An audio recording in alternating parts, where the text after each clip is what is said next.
Welcome to Hump Day Wednesday, December 10th, 2025. Your Day Weather Podcast brought to you by the Advocates Injury Attorneys. If you've been injured in an accident, don't face it alone. Get an experienced local Wyoming attorney on your side. Free consultations at WyomingAdvocates.com or call 307-800-1952. You deserve an advocate. Well, it's going to be a battle of extremes and Alberta Clippers dominating the weather pattern. What a day yesterday was. You are seeing that photo correctly. No, that's not a dirty lens.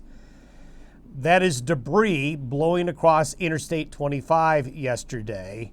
I should have issued a small pet or small animal warning with those winds. A lot of winds. I mean, I have a long list of 70, 80, over 100 mile per hour wind gusts yesterday across the high plains and the Intermountain West. Yes, we've got 2 more days of high winds, although I think yesterday was the worst. But it's still going to be very windy, and we still have high wind watches and warnings in effect. It really won't be until Friday and into the weekend before we turn down the wind. Now, it won't go away, but we'll turn it down a little bit.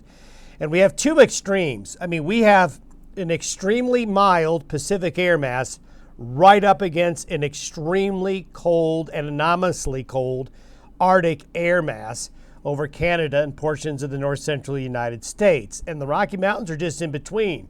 And right now, for the majority of you, the Pacific air is dominating. Some of you, the Arctic air will. We'll show you where, and that's going to be significant snows coming from Montana, the Dakotas, into the northern and northwest Corn Belt, and into the northern plains and Great Lakes again. Part of that will clip extreme northern Wyoming for you folks in northern Wyoming's far northernmost counties, especially the far northeast counties. You're going to get into that a little bit.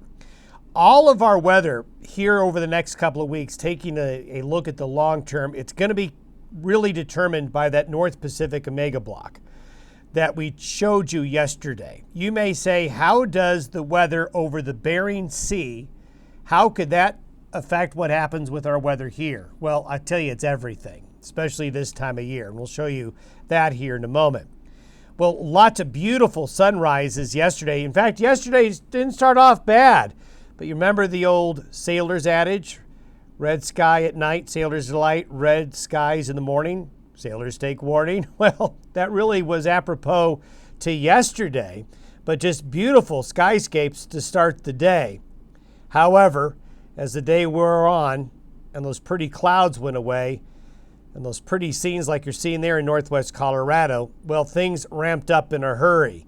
Now, you might say, well, that's a blurry photo. No, that's blowing dust and wind gusts, according to Jenna, up to 79 miles an hour in the Pine Bluffs area yesterday, blowing things around. And yes, the wind direction was just right for along the Bighorn Mountains for Kelvin Helmholtz wave clouds to form right along the Bighorns. Great shot by Jordan there, and then a little bit of a zoomed in shot of those wave clouds. The wind direction was just right, and you get these when wind speeds are different at different altitudes. They don't last very long, so a real treat to see those. And what we're learning is along those Bighorn Mountains, when the winds are lofter from the northwest and extremely strong, is when we'll see those pop up quite often. Then the cold front snuck in behind the high winds yesterday, and some of you got dusted with a little bit of snow and rain shower activity late yesterday evening and overnight. And that led to a lot of scenes like this near the Children's Village of the Cheyenne Botanic Gardens, one of the many trees that came down yesterday. I would assume crews are going to be very busy. You're going to be hearing a lot of chainsaws in many areas today. The satellite photo this morning looks a lot like yesterday. Here is this strong feed of moisture into British Columbia, Washington, Oregon, then curving around. We have Arctic air up here. We have Pacific air down here. And this is the battle zone right here in between them. We'll focus on this Arctic air here in a moment and show you how extreme it is. The water vapor loop showing this very, very well. So we're just going to continue to feed moisture into the Pacific Northwest, British Columbia, and into the Northern Rockies. We have a wide swath of winter weather advisories in effect that go across the northern tier of the U.S. And once again, we have flooding in the Pacific Northwest. We have more brown, which means these are advisories for more strong winds today. Winter storm warnings for Wyoming's Northwest Mountains, advisories for the Western Mountains and the Bighorns. The Sheridan area under winter weather advisory. Then you can see the upper Midwest and Core Belt and the Great Lakes. They're going to get blanketed by quite a bit of snow because of the Alberta Clipper pattern that's setting up. So you can see it very, very well. You can see that the polar vortex has gotten more diffuse and spread out, and that's really altered things quite a bit. By Friday, here's one Alberta Clipper, here's another Alberta Clipper. This is textbook Alberta Clippers. For those of you who may not be familiar with that term, these are small low pressure systems that ride along the Arctic boundary that form along the lee of the Rockies in Alberta. Then they head into the upper plains, then they end up coming into the Great Lakes. And these bring a lot of bad weather because it's one after another.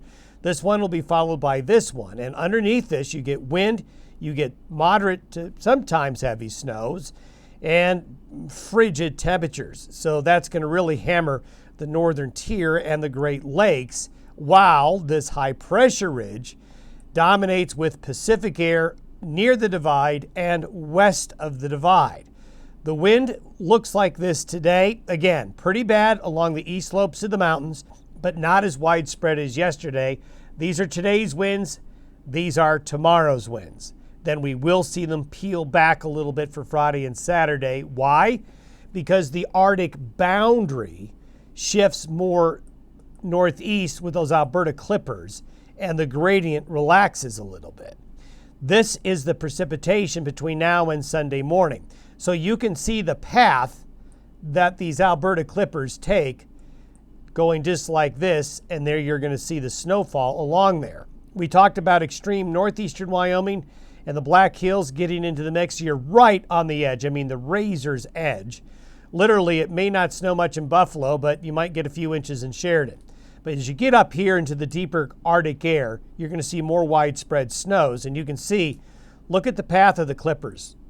That's just textbook as they come on through and head into the upper Midwest and the Great Lakes.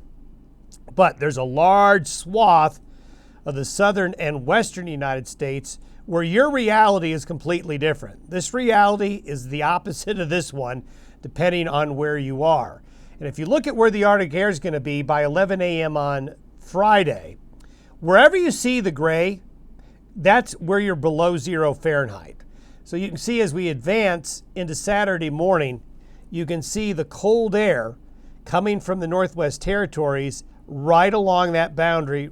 And as we get into Sunday morning, brutally cold temperatures right here. But if you look, this is really the pink is where you can say where the Arctic air boundary is. So you can see the Pacific air is going to be here, the Arctic air over the nation's midsection. Temperatures are going to be well into the 20 below zero range, probably going to hit some minus 30s along the Red River Valley. And as you get up into the low-lying spots, and keep in mind, that area's got pretty good snow cover. They'll get more snow cover. That will make temperatures even colder. Now, the source region for this Arctic air, as you would expect, is coming from way up north. But these temperatures are extremes. Now, this is going to be as 11 a.m. Mountain Time today. These are not wind chill temperatures in Alaska and the Northwest Territories. These are what the temperatures are expected to be in Fahrenheit without the wind. Now, when it's this cold, you don't get much wind, but look at these temperatures. Holy moly. Now, you might say, well, yes, it's Canada. Yes, it's the Northwest Territories. And yes, it's December. It's supposed to be cold up there. You're absolutely right. But if you look at climatology, it's extremely cold even for them. You're looking at anomalies of 40 degrees or more on the negative side. So that's an extreme cold event even for the Northwest Territories. So the cold is building. This is part of that stratospheric warming event that took place earlier. It's just that right now the cold is locked up. But a release of this cold right here heading southeast is why it's going to be 20 to 30 below in the upper Midwest this weekend. So that's pretty extreme. And here's another way to show it. On the opposite end, the other extreme is right here with the Pacific air flowing in and the Arctic air over here. So the Pacific is going to win out for most of you. And there's a bigger North American continent view of where that Arctic air is right up against the boundary, then heading on in. So what happens after this? Well, it all hinges on that omega block. One thing we're seeing is the flow will straighten out. And notice what we don't see, this is by next Tuesday, what we don't see is the jet stream doing this, but going more west to east. The polar vortex is going to start to reconsolidate and sort of get itself back together and be less like an amoeba and become more concentrated. Then we're going to have to see what this pattern does after that, because everything hinges when we get into next week and especially Christmas week on what happens with the polar vortex consolidation and what happens over the Bering Sea. The Bering Sea has bearing on what happens Christmas week. With this coming through and this wave forming off the west coast of British Columbia, it will probably send a front through around Tuesday night, Wednesday, Thursday next week, especially around Wednesday. So Wednesday next week, we may have something coming through, but it'll really be after that with what happens with the omega block. This is the omega block by next Tuesday. Still there. We still have this undercutting low right here. But one thing we're starting to see is less of this and more of this in terms of the omega block. But this omega block, where it is right now, just on the tip of the Aleutians, if it ends up here, it means a whole different situation for the West and the Rockies. If it stays here, where it is positioned right now, or goes a little bit west, can make a big difference as well. So we're going to be watching this. Everything hinges on that omega block way out in the North Pacific. Have yourself a good Wednesday. We'll see you tomorrow.